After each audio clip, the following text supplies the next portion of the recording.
Welcome sa Durs 2.0. Fresh at nagbabagang happenings ba ang hanap mo? Mga padabarkads man yan o mga trending topics? Pues, sagutan natin yan. Kaya naman isubscribe nyo na ang ating channel para sa mga nagbabagang balita everyday.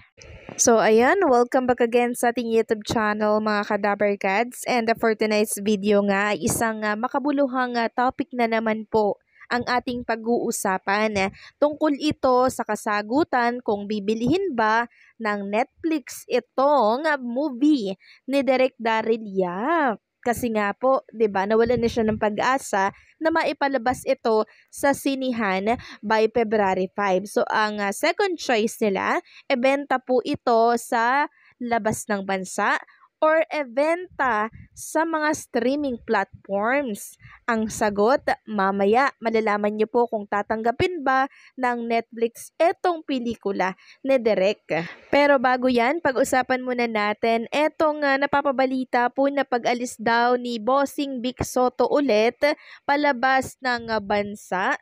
Kasi nakita po ng mga Dabarkads natin na tila daw baga nasa NAIA Terminal 1 etong si Bossing Vic Soto kasi meron pong nagpa-shoutout doon kay Bossing Vic Soto. So, anak po ata ito'y nagtatrabaho dito sa Manila Airport. Manila Airport. Sabi dito, pinaka-idol ko si Bossing Vic Soto. Pina-shoutout ako ng anak ko sa Terminal 1 Manila Airport. Salamat idol at sa anak ko. Ayan, tinag. Nagtatrabaho sa Manila Airport, safe travel idol, Bossing Vic Soto. So nagtataka lang ako mga kadabarkads, no? Kasi sabi dito, umalis ulit si Bossing Vic Soto. Si Bossing Vic Soto po parang nagdiwang ata ng birthday ni Tia. Kahapon ba yun or ngayong araw? And kakaalis lang niya ng bansa, 'di ba? Kakabalik niya lang ulit.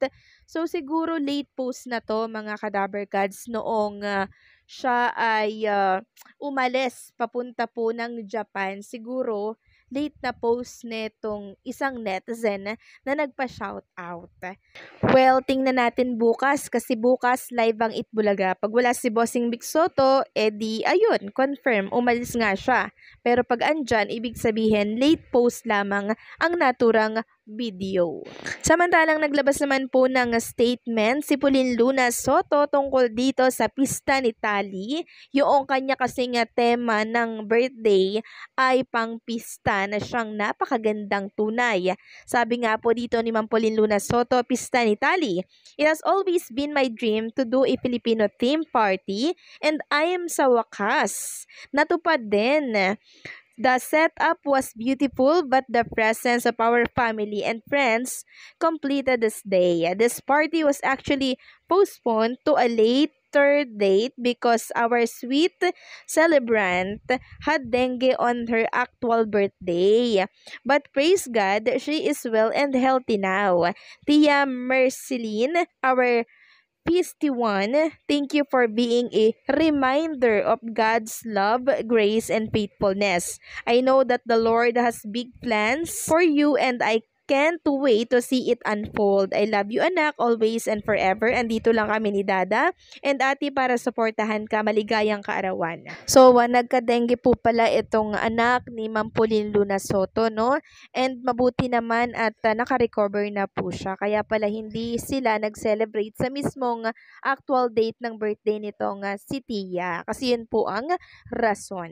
Samantalang pag-usapan naman natin ang tungkol po dito sa usaping Pepsi Paloma. So, eto po may comment si Daryl Yap sa kanyang post, no? Kahapon to. Sabi niya sa comment section, puno na rin daw kasi ang February at March pero makakahanap lang kami ng available screening date once okay na ang hinihinging karagdagang documents. Salamat. So, eto at may nabasa po tayo mga kadabarkads tungkol dyan sa documents na hinihingi po dito sa kampo ni Daryl Yap para po ma-review ang naturang pelikula. Sabi dito ng isang article, to set the record straight, the MTRCV registration unit could not accept the material submitted by the representative of Pinoyflix because the Legal Affairs Division required the distributor to provide 3 specific requirements such as certificate of clearance or clearance of no pending criminal, civil, or administrative case from the Regional Trial Court, the Department of Justice, and the Office of the City Prosecutor. So, bigo po silang makomply yan mga Kadaver Cats at hindi po sila agad-agad makakuha nito kasi nga po may pending case ang naturang pelikula. Ngayon, pag-usapan naman natin mga Kadaver Cats ang tungkol sa pelikula. Sakaling hindi ito maipalabas dito po sa ating bansa, ang second choice nitong si Direk ay ibenta sa labas ng bansa at ibenta sa mga streaming platforms. Ano-ano ba yung mga streaming platforms na yan? Andyan syempre yung Netflix, andyan yung Viva Max ba? Tapos marami pa pong iba. Pero ang tanong, 'di ba ang mga pinapanood po ng mga Pilipino, mga Pinoy, 'di ba? Karaniwan sa Netflix po sila nanonood ng mga movie, 'di ba? Parang 'yan yung isa sa malaking streaming platforms na pwede niyang pagbentahan na makakabawi-bawi siya kasi maganda po ang bentahan diyan.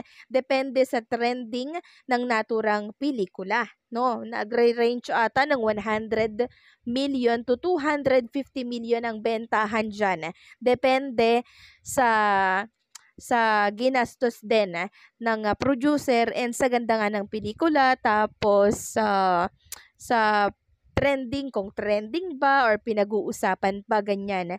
Pero ang tanong mga Kadaver Cats, bibilhin ba to ng Netflix? Ito ang kasagutan. No, Netflix does not buy movies with a case. Hindi po bumibili ang Netflix ng may kaso na pelikula. So, dun pa lang, alam na po natin ang kasagutan na hindi siya bibilhin. When they add a movie to their platform, they essentially purchase a license to stream that movie for a specific period of time. Kailangan po pala ng license to stream pa. Meaning, you can watch it digitally through their service. Not physically with a physical case like you would buy from a store. You cannot buy a physical copy of a movie directly from Netflix. So, paano ba yan? Di mapupunta po itong Pepsi Paloma movie sa ibang mga bansa, 'di ba? Dahil hindi po yan maipapalabas dito sa Netflix at maging sa sinihan once na hindi po sila nakapag-comply ng naturang mga requirements na hinihingi po ng MTRCB para po ma-review ang naturang pelikula. So, ang ending, sa ibang lahi niya po yan ibebenta. Pero ang tanong, makakabawi naman agad kaya si Daryl Yap or yung nag-produce ng naturang pelikula? Kasi kung hindi, di malaking kalugihan po ito sa producer. Plus, pag natalo pa siya sa kaso, magbabayad po siya ng 35 million bayad danyos kay Bossing Vic Soto. So, paano na? So, ano po ang masasabi ninyo dito mga Kadaver Cats? Please comment down below. So, hanggang dito na lamang po ang update natin. Maraming salamat po sa patuloy na pagsuporta and don't forget to like, share, comment, and subscribe.